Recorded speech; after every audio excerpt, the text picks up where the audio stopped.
Hi there everyone and welcome to a very special show, Samvat 2075, the AMC View. Today we have two very special guests and they'll be guiding us on some of the key proponents that we need to keep in mind. How to better financially plan for your child, what to do when it comes to spending for weddings and how to adequately plan for the same, as well as how to prune your entire portfolio and make sure that you make a good return this Diwali. Let's bring on board our experts, and joining in right now we have Nilesh Shah. He's Managing Director of Kotak AMC, and joining in also is Lakshmi Iyer, CIO Fixed Income and Head Products at Kotak Mutual Fund. Well, great to have you both on board. Nilesh, let's dedicate the first segment of the show to better portfolio planning. We also have our viewers who have their individual portfolios to discuss. Now, at the onset, I'd like to start off by talking about the importance of being financially independent. That's something that you've always stressed on. Can you elaborate a little bit more and tell us how important it is? And of course, wishing you a very happy Diwali. First, very happy Diwali to all the viewers. Essentially, we believe that our son, our daughter will be our retirement planning. That's how our parents' generation lived, and that's how majority of Indians are probably living even today. And which is where my point of view comes into play, that sar utha ke jeete hai. Instead of becoming burden on our son or daughter, why not have financial independence? And that financial independence can be achieved by saving wisely. Most of us save nicely but don't invest wisely. So if we can invest wisely, then our financial independence can be achieved and we can all live comfortably. All right, save nicely and invest wisely. And you've also gone on to say, Nilesh, that the SIP route is the most simplest and it's the most effective manner to do so. But there's so much volatility in the markets right now, so one really tends to stay away from the equity markets at a time like this. What is your advice to them? So essentially, over a period of time, equities tend to outperform all other forms of investment. Equities provide real return compared to other asset classes, and hence one should invest in equity. Now, there is a Kumbhkaran way of investing in equity where you put money today and go to sleep for 14 years and start looking at portfolio after that. But that's not possible for everyone. So the second better way is that why don't we do regular investment with a long-term horizon? When markets are expensive or rising, I am investing. When markets are falling and cheap, I am investing. And over a period of time, that discipline of investing at every level of market, be it cheap or be it expensive, will make me invest into equity. And then the rising market will take care of that. So SIP is a commonsensical way of investing. It does not guarantee maximum return, but it does guarantee optimum return. And in our experience, SIP is something which appeals to a common man. It appeals to their senses and it's very easy to execute. Well, that certainly is some very valuable advice. Well, we've got our viewers in the studio and they've got questions for you, Nilesh, as to how to prune their portfolio. Tamshi as well as Jayesh are with us in our studios. Tamshi, I'm going to come to you first. What is your question for Nilesh? So hi, I've been working in a startup. I've been investing in SIPs for a while now, and I have a lump sum amount of say 15 lakhs which I would like to invest in mutual funds. I have a moderate risk appetite. I'm looking forward for your suggestions to create long-term wealth creation. So if you could guide me on what kind of mutual funds or other funds which I should invest in. You have taken your risk in a startup company, and hence it is very wise of you to say that I want to be moderate risk taker. The risk you have taken on your job or business should be separate from your investment. You are a long-term investor, and keeping that in mind, you should consider investment in balance advantage fund category. You can put lump sum money, or if you want to be extra cautious, you can divide that in 6 installments and put that over a 6-month period into balance advantage fund. This kind of fund increases allocation to equity when market becomes cheaper and reduces equity allocation when market becomes expensive. At current level of market valuations, which are near fair value, balance advantage fund will be somewhere around 45 to 50% in terms of equity allocation. The past experience suggests that these funds have generated return comparable to equity fund with volatility which is half of that, and that will suit your risk profile. So do consider lump sum or STP into balance advantage fund with your money. There you have it. So that's the advice coming in. I hope we were able to help you out as to where you can look to adequately allocate your funds.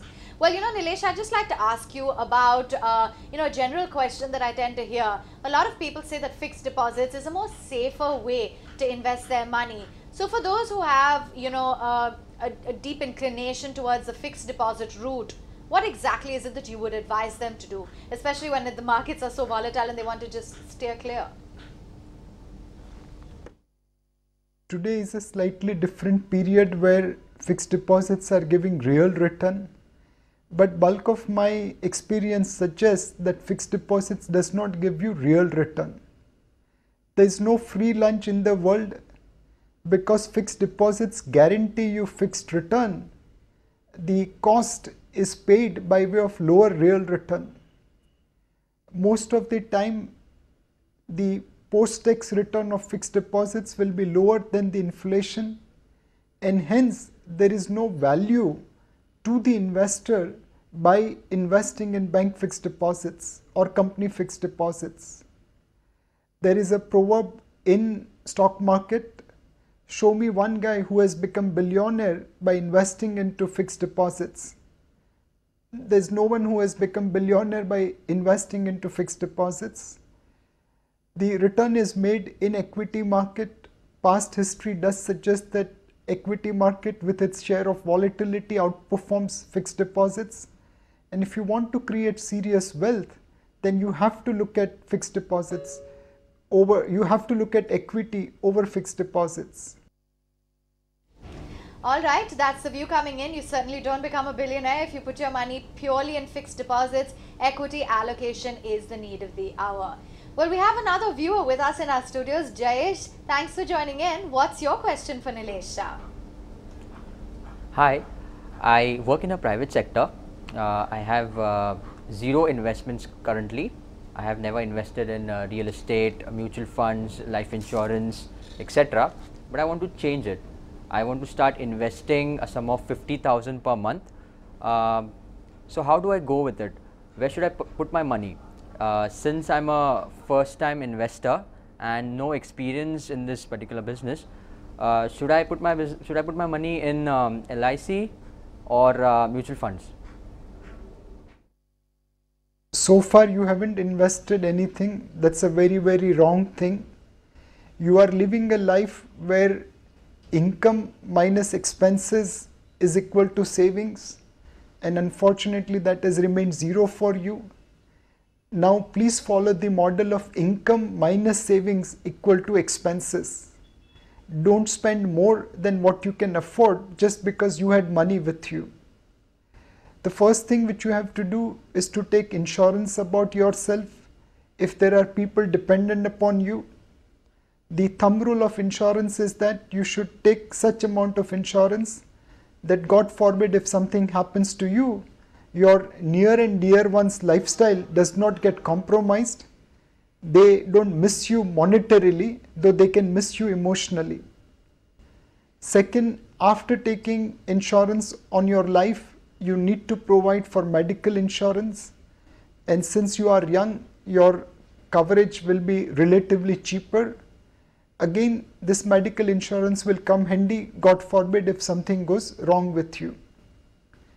Post taking your life cover and medical cover, you should start considering SIP into equity mutual funds. You can choose multi-cap funds in the current environment where there is little bit of volatility ahead. But if you invest through SIP in multi-cap equity funds over long term, this combination will work well for you. So my recommendation, better late than never. You have woken up at the right time, but going forward, income minus savings equal to expenses, and use that savings to take adequate life cover for you, adequate health cover for you, and do SIP in multi-cap equity funds. That is the formula that one really needs to keep in mind, and that's where you can look to start investing your money. Better late than never, so it's best to start off soon. Well, Nilesh, if we had to narrow it down, what are some of the key proponents that you think investors should look at to become financially prudent this Diwali? Diwali is the festival of lights, is the festival of Lakshmi Mata. Diwali is the festival which shows us that through education, through knowledge, we can move from ignorance to knowledge. I wish each and every viewer of ET Now a very, very happy Diwali, and may they get illuminated through knowledge this Diwali so that they can build financial well-being for themselves. Thank you very much for those wishes, and I'm sure they're much appreciated by the audience as well. Nilesh, we'll let you go on that note. Appreciate you taking the time out. Let's take a quick break right here on the show. Come right back. On the other side, Lakshmi Iyer joins in. We discuss how to financially plan for your child and how to curtail your expenses when it comes to marriages and weddings. Come right back for more. Welcome back. Thanks so much for staying on with us. You heard our Nilesh Shah give his pearls of wisdom on how to be financially prudent this Diwali. Let's now bring on board Lakshmi Iyer to talk about planning for your children. When is it the best time to start, and what should be the outlook? Well, Lakshmi, great to have you with us. Thanks so much for joining in. Now, I've noticed that many parents don't really enjoy the process of raising a child because they tend to be marred by those financial concerns, responsibilities and constraints. So how important is it, according to you, to start planning early?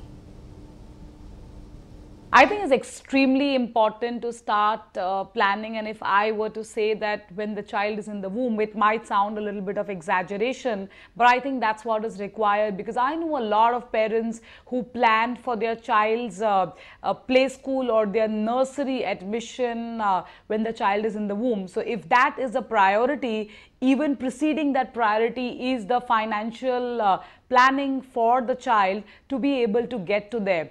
Unfortunately, we do not see that kind of a sense of urgency or a necessity in both ways, probably maybe because of financial literacy or the lack of it, but I think it's an absolute non-negotiable that you need to plan from day zero, or I would say minus 9 months for the child. You know, today most parents, Lakshmi, I know you stressed upon starting early, but then there's various life cycles. So how do you advise parents to invest systematically in, different avenues? What's the best way that will cover all the life cycles, and how should parents really go about that? So I think if you're talking about the life cycle of a child up until say 18 years, when the child attains majority age, if you break it up into maybe two parts, one is the 0 to 5 years, which is the initial formative years where you require a lot of, medical, health driven needs in the form of vaccination and all those periodic health checkup, and of course the right kind of food, etc. Bulk of the money planning or saving has to be done with that intent in mind. Then you have the slightly, I would say the just up until 18 years, maybe the 6 to 17, 18 odd years of age, where it is a combination of the right kind of schooling and the other ecosystem around the child that you need to build up. And of course, last but not the least, the most important part where you, up until high school, and then you go on for further education, whether it's in India or outside of India, planning, that is your third leg. So I would suggest to parents that they need to take probably one milestone at a time and plan accordingly, depending on every milestone and the period that you want to achieve. The asset class that you will invest in has to be governed by this milestone.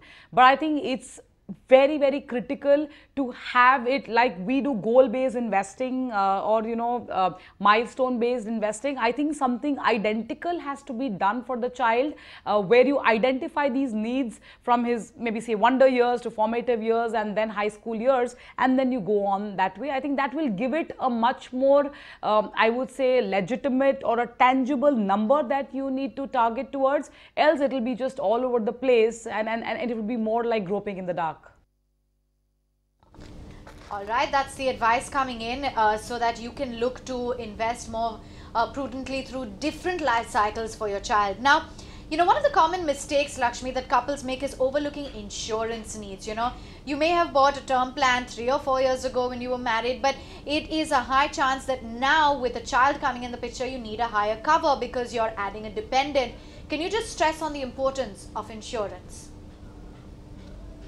So as caregivers, I think it's important that, say, me as a parent need to be sufficiently insured for my dependent or my child in this case who is also a dependent, so that the future years are not impaired. So I think you're absolutely right. This is one area which is in a way taken for granted ki yaar humko to jeena hi hai types. I think therein lies a fallacy where one needs to the moment you be a parent, I would say even much before that, but the moment you become a parent and assuming that your dependent increases, or that might be the only dependent, the consciousness of insuring your life becomes that much more essential. And I would stress on the fact that, make no mistake, if you have investments into asset classes like equities, whether in the form of lump sum or maybe in the form of SIPs, I think term insurance is the way to be able to ensure that there is a life for your dependent, a monetary life for your dependent after you. All right, that's the view coming in as to how important a role insurance must play, and Lakshmi of course was stressing as to how it needs to be done immediately. Well, now let's talk about the big fat Indian wedding, if you will, Lakshmi. Indians really have a natural preference for those big ones, and as children grow up, the incomes and lifestyles are improving, and weddings too, as you've noticed, they the scale of it is just getting bigger and bigger, and it seems like the amount you've saved is never enough. So how do you start, how do you go about prudently making sure that your expenses are curtailed, and that when it comes to weddings, it's not just going left, right and center signing checks? Yeah, and I'm sure these days, we talk about destination weddings. Gone are the days where weddings used to happen in temples. So I think destination weddings means the more exotic the destination, the more exotic the money that needs to back it up for sure. And so, as I said, again, this also kind of ties in with a goal. So in this particular case, the goal is marriage. And if the marriage has to happen, say if you start this planning maybe at the age of 5 or 6, and if you say that next 15 years or 16 years is the targeted money, always for any of these, Avan, you actually have to work backward, saying that, if this is the end target date and this is the target money, and the target money obviously will be a function of inflation, where we are today vis-a-vis what will be the implied cost of that same facility or service maybe 10 years or 15 years down the line. So once you are certain, then and obviously you need to have a little bit of math to it. So once you attribute that and you work backward, you will realize, okay, I need to start investing or saving this amount today on a periodic basis, say monthly, so that that kitty which I want to achieve for her marriage will be achieved at the end of 15 years. So I think backworking, ascertaining a reasonable, you can't be 100% right, I do grant that, but even being close to that right number is what the numbers will allow you to achieve with the current rate of inflation. So I think that's the way to go about it. It's a very scientific and a very logical method to be able to get to your inevitable goal, in this particular case, marriage. All right, so going backwards, keeping the goals in mind and working backwards, and of course spend only as per your means. It's no point going out of control when it comes to weddings. Well, Lakshmi, let's also talk about, starting at the very beginning when it comes to raising financially smart children. They tend to steer clear because they find finance or, saving all very boring topics. But it is important because today's children are living in a world full of material desires. How do you raise a financially smart child? It's very, very important that these days kids maybe at the age of 2.5 or 3 also are spending a good amount of time in a play school or a nursery or maybe a creche kind of a thing. So but for those 3 years or 4 years, I think the necessity for financial planning or financial education has to start from school. While they say charity begins at home, of course, a parent can do a lot more. But I think finance as a topic is very boring.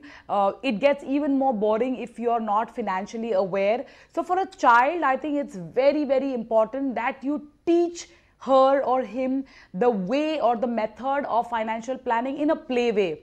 And I'll give you a very simple example, okay, what I did with my son. At age 5, I gave him a piggy bank. It didn't look like a pig, but it was a piggy bank. And I kept telling him, for all the good deed that you do or for all the non-mischievous day, you get a coin, a rupee, 2 rupee, whatever that could be, and you just put it in your piggy bank.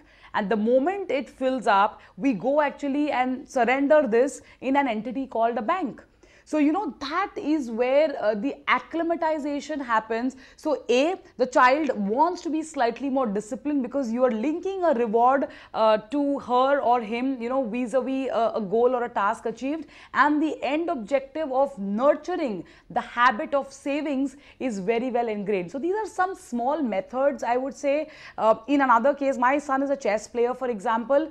So, I actually took the chess board, and we all know this example where the rice example. So I literally did this with him where I put a grain of rice when he was age 10 and I said keep counting and keep doubling it up. And the moment he reached the 15th or the 17th square, he said that now I need a calculator. So that's when I explained to him that look, this is how compounding happens. So while they don't know what compounding is, they know 1 + 1 is 2 and 2 + 2 is 4. So I think these are the playway methods that we need to instill into the child from the very beginning to make her more financially savvy and more importantly in a very, very interesting manner. Oh wow, you surely introduced fun when it comes to making financial learnings more interesting for your child. So let's sum it up, Lakshmi. Top 5 takeaways as to how to save right for your child. So the takeaways are plenty, but I think I will harp on a couple of key points. One is discipline. Second is, more importantly, walk the talk. If we as parents are going to be, completely just not really talking and walking the talk in front of the child actually looks to us as potential shadows or reflections. So I think having that discipline, instilling the discipline into the child, more importantly, I think walking the talk, keep talking, and whatever you talk, you actually have to implement. So when I don't need to go to a bank branch, but over the weekend I actually take my son to a bank branch, just telling him that look, this is a check I'm depositing. Then he actually takes his coins and he says that I want to deposit this money. So I think walking the talk and instilling that confidence in the child that if you are doing something right now, these are the seeds you are sowing for your own future, I think will have a wonderful, wonderful impact on the child, and more importantly makes you a very, very confident parent. Okay, thanks for that, Lakshmi. And before we let you go, is there any Diwali message or wish that you would like to give out to our viewers? This is the festival of lights, and market moods are a little bit somber, but I think let's keep the tradition up. So have a fantastic Diwali, eat a lot of sweets, but also do your jibbing and enjoy the festivities. You're absolutely right. We will be eating those sweets and trying to keep our calories in check, but more importantly, financially planning more prudently, especially for the future of our children. On that note, Lakshmi as well as Nilesh would like to take time out to thank you both for joining in with that invaluable advice. Here's wishing all our viewers a happy, safe and prosperous Diwali.